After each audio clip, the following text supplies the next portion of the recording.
ফলতার নির্বাচন থেকে তৃণমূল কংগ্রেস প্রার্থী জাহাঙ্গীর খান নিজেকে প্রত্যাহার করে নিলেন। এটা নিয়ে প্রচুর চর্চা হচ্ছে, কিন্তু প্রশ্ন থেকে যাচ্ছে জনমানসে, স্বেচ্ছায় তিনি নিজেকে গুটিয়ে নিলেন, না বিজেপির সাথে সমঝোতার তিনি বার্তা দিলেন, না তার দলের অভ্যন্তরীণ ডিসিশন তিনি মানলেন। এই বিষয়ে উত্তর সময় কিন্তু কথা বলবে, উত্তর দেবে।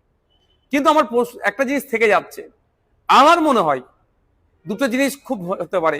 একটা হচ্ছে বিজেপিকে সমঝোতার বার্তা, যে বিজেপির নেতৃত্ব, যে বর্তমান মুখ্যমন্ত্রী শুভেন্দু অধিকারী মহাশয় জাহাঙ্গীর খান সাহেব সম্পর্কে যে কথা বলেছেন, তিনি সেই বার্তা দেওয়া যে আমি তোমাদেরই লোক, তোমাদেরকে সুযোগ করে দিলাম। অথবা এটা হতে পারে এন্টায়ার তৃণমূল বিজেপিকে নতুন করে সুযোগ করে দিচ্ছে। অথবা এটাও হতে পারে যে তৃণমূল কংগ্রেস দেখছে যে এই নির্বাচনে ফলতা থেকে 1, 2, 3 কোনো মতেই আসতে পারবে না, 4 বা 5-এ থাকবে। সেই জন্যই নতুন করে আমার মুখ থুবড়ে পড়লে পার্টি ঘুরে দাঁড়াবার আর কোনো জায়গায় থাকবে না। ফলে এটাকে সুকৌশলে জাহাঙ্গীর খানের নাম দিয়ে এড়িয়ে যাচ্ছে। তবে সময় কথা বলবে।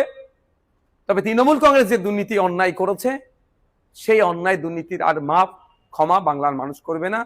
নতুন করে আর তৃণমূল কংগ্রেসকে বাংলার মানুষ চাইবে না।